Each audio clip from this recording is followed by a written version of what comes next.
बात का जवाब पहले दे दीजिए सुधांशु जी, सिर्फ मौलाना नहीं खिलाफ। स्टेप बाय स्टेप बताता हूं। जो उन्होंने कहा, हमारे किरण रिजिजू जी ने कहा, पहली बात तो जो उपराष्ट्रपति महोदय ने कहा वो एक दूसरा एस्पेक्ट है। वो ये है कि जो तमिलनाडु के बारे में एक कोर्ट ने ये कह दिया है कि राष्ट्रपति को रिट दायर कर दी, रिट भेज दी। राष्ट्रपति को कोई कोर्ट का नोटिस नहीं भेजा जा सकता, उस संदर्भ में कहा। यह बाबा साहब के संविधान को लेकर एक प्रश्न है कि रिट मैंडेबस कैसे दी जा सकती है प्रेसिडेंट को। President is considered above law, even governor को भी नहीं दी जा सकती। वो उस कॉन्टेक्स्ट में उन्होंने कहा है। अब आते हैं इस वाले विषय पे, जो हमारे मंत्री किरण जी वाला जवाब भी दे दीजिए। किरण रिजिजू जी वाला, किरण रिजिजू जी ने कहा है, ऐसे नहीं बोला है कि हमें विश्वास है। 1964 इलाहाबाद हाईकोर्ट का क्लियर जजमेंट है कि वक्फ बोर्ड का मुतवल्ली is not equivalent to mahant of mandir. उनका कहना है कि वक्फ बोर्ड का मामला एक सेकुलर मामला है, इसका रिलीजन से कोई मतलब नहीं। 1976 Bashir Ahmed versus state of Bengal, Calcutta high court ने क्लियर जजमेंट दिया है कि यह प्योरली सेकुलर कैरेक्टर का है। कॉन्स्टिट्यूशन के 24 और 26 में, सर पूरी बात सुन लीजिए, पूरी बात बता रहे हैं स्पष्ट रूप से, उस पर कोई किसी प्रकार का आधार नहीं बनता। 1993 केरला हाईकोर्ट का क्लियर कट जजमेंट है कि वक्फ का मैनेजमेंट किसी भी प्रकार से रिलीजियस मामला नहीं है। 2010 को Ramraj versus union of India case में सुप्रीम कोर्ट का यह जजमेंट है कि वक्फ का मैनेजमेंट एक प्रॉपर्टी का मैनेजमेंट है, इसका धार्मिक मामले से कोई मतलब नहीं है। यह बात संसद के दौरान भी साफ हो चुकी है कि मस्जिदों की कमेटी, दरगाहों की कमेटी और कब्रिस्तानों की कमेटी एक अलग चीज है, उससे कोई मतलब नहीं। उसमें जिसको रखना हो रखिए, आप केवल अपने परिवार के लोगों को रखना चाहिए, वो मंदिर की कमेटियों के इक्विवेलेंट है। ये वक्फ बोर्ड क्या है कि आपकी प्रॉपर्टी के मैनेजमेंट को लेकर एक ऊपर बना हुआ बोर्ड है जो सरकारी बोर्ड है। इसलिए दोनों में एक फंडामेंटल अंतर है। और मैं एक ईमानदारी से पूछना चाहता हूं, जो ये कहना चाहते हैं, आपको पता है भारत का वक्फ बोर्ड दुनिया का सबसे अमीर नॉन गवर्नमेंट ऑर्गेनाइजेशन है। दुनिया में किसी सरकार के बाहर किसी संस्था के पास इतनी जमीन नहीं है। 39 लाख एकड़ जमीन है। और इसके बाद मैं पूछना चाहता हूं, 39 लाख एकड़ जमीन के बाद यह बताइए, एक हॉस्पिटल है, एक यूनिवर्सिटी है, एक कॉलेज है, एक लाइब्रेरी है, एक अनाथाश्रम है, एक विधवाश्रम है, एक दिव्यांगों के लिए कुछ नहीं। हां, ऐसे दर्जनों उदाहरण हैं जिसमें 5 स्टार होटल है, फार्म हाउस है, मॉल है, कमर्शियल प्रॉपर्टी है, प्लॉट कटे हुए हैं। लालू प्रसाद यादव जी 2010 से बोल चुके हैं, पटना में सब कब्जा कर लिया है, प्रॉपर्टी बना के प्लॉट काट दिया, बहुत कड़ा कानून होना चाहिए। और सुनिए, मगर उसके बावजूद और 3165 केस मुसलमानों ने दाखिल कर रखे हैं कि वक्फ बोर्ड ने उनकी प्रॉपर्टी। ये बातें, ये सुनिए, आप मैटर क्योंकि सुप्रीम कोर्ट में तो वो चर्चा में बार बार आएगा। ये बातें मैं इनकी बात दोनों लोगों ने बात की, आपका उत्तर आ जाएगा। एक फैक्ट जो देखिए, अमित भाई एकदम जान के बोले या जैसे भी बोले, भगवान जाने, इन्होंने कहा देश में दवाइयां नहीं बन पा रही। क्या बात कर रहे हैं साहब?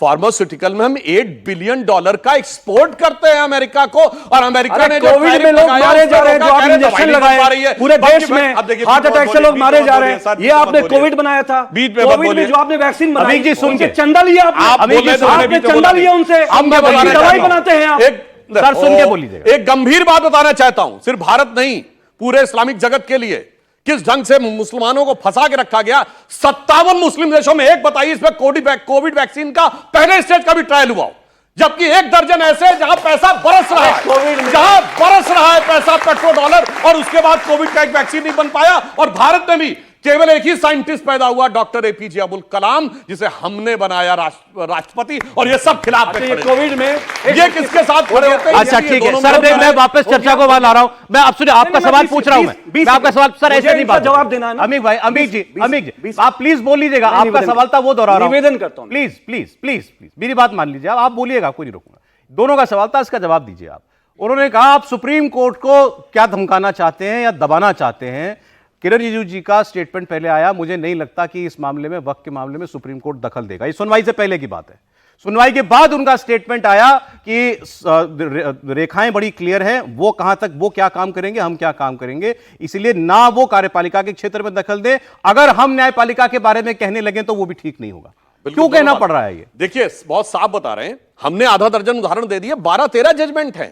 ऐसे नहीं बोल रहे हैं हमारे अल्पसंख्यक मंत्री, सही बोल। जब वक्फ के बारे में जजमेंट्स अवेलेबल हैं हाई कोर्ट और सुप्रीम कोर्ट के, तो ओवरनाइट थोड़ी चेंज हो जाएगा। तो वो सही जो बात है वो डिफाइंड है, इसलिए हमें पूरा विश्वास है आप सुप्रीम कोर्ट हमारा पक्ष में आएगा। मैंने जैसे बोला, अभी तक जो जजमेंट है, आप बताइए, अभी तक के जो जजमेंट है उन पे आप सहमत हैं कि नहीं? कोर्ट का निर्णय मानते हैं कि नहीं? 64 का इलाहाबाद हाईकोर्ट का न्यायपालिका और विधायिका के यहाँ से 93 बीच का का केरल जो का ये जजमेंट, 2010 का सुप्रीम कोर्ट का जजमेंट। कंट्रोवर्सीज क्रिएट करना चाहते हैं, कंट्रोवर्सी लड़ाई आप कंट्रोवर्सी ये क्रिएट कर दबाना रहे हैं। चाहते और हैं। वैसे मैं एक बात कह दूं, आप सुप्रीम कोर्ट को दबाना चाहते हैं। सुनिए हम ये जाना वही चाहते हैं। वकील खड़े हैं जो और आप उसको आतंकवादियों के पक्ष में justify खड़े कर थे, रहे हैं। जाके वही वकील के साथ खड़े हैं। शेम है ये वही वकील हैं जो बाबरी मस्जिद के साथ खड़े थे। बोलो, कब्र पर खड़े थे कि आतंकवादियों के लिए।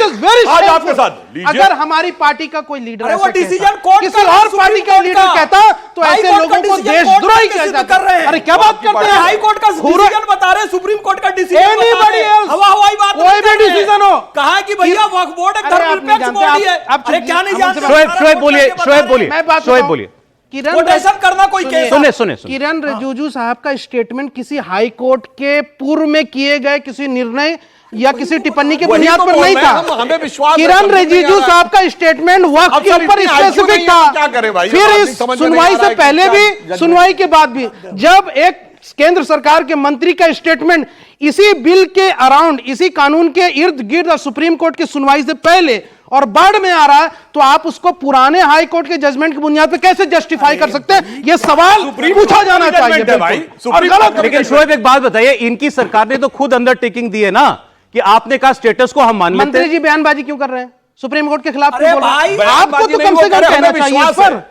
भाई कितनी भी कोशिश कर लीजिए आप जस्टिफाई नहीं अच्छा, कर मैं सकते। इनको मान बता देता लीजिए हूं, ना। सुनिए। अरे अब तो सच कह दीजिए। शोएब बयान नहीं दमाई कहना। हमारे साथ बहुत छोड़िए। डिबेट पे रहते थे राम मंदिर से पहले, तब भी हाँ, मैंने ये देखिए। कहा था। मेरी बात सुनिए। सबरीमाला में सर, क्या पूरी किया बात आप? सुनिए, पूरी बात सुनिए। सबरीमाला में आपने कहा हम पूरी सुप्रीम बात कोर्ट की सुनिए। नहीं मानेंगे। पूरी बात सुनिए। 1992 में सुप्रीम कोर्ट ने पूरी कह रखा था कि बाबरी मस्जिद को नहीं छूना है, ट्रेसपासिंग नहीं बोलिए, करना। आपका क्या आपने argument नहीं है, सर? माना। मैं बताता आप हूं। सुप्रीम कोर्ट को नहीं मानते, देखिए, एक संविधान मिनट, को नहीं पता मानते, चलेगा कौन न्यायपालिका वाला को नहीं सुप्रीम मानते। कोर्ट? मैं बताता हूं। क्या बातें कर रहे हैं आप? एक 30 सेकंड क्या है भाई, 20 30 सेकंड। सेकंड। मैं बताता हूं, जब ये कहते थे आप कैसे कह रहे हैं, मैंने कहा इसलिए बता रहा हूं कि 49 दिसंबर में जब मूर्तियां प्रकट हुई तो वहां पर मूर्तियों के प्रकट होने के बाद वहां पूजा अर्चना शुरू हुई कोर्ट के आदेश से। खुद अपने अब आदेश सुनिए, में कह रहा है कि प्लीज, बीच में नहीं। बीच डॉक्टर में बोलिए, नहीं। बीच में बीच में डिस्टर्ब नहीं, करिए प्लीज। प्लीज। हमने कभी डिस्टर्ब नहीं किया। 76 में वहां पर पूरे खंबे देश को निकले, डिस्टर्ब उस कर समय रहे हैं इंदिरा सर। गांधी की सरकार थी।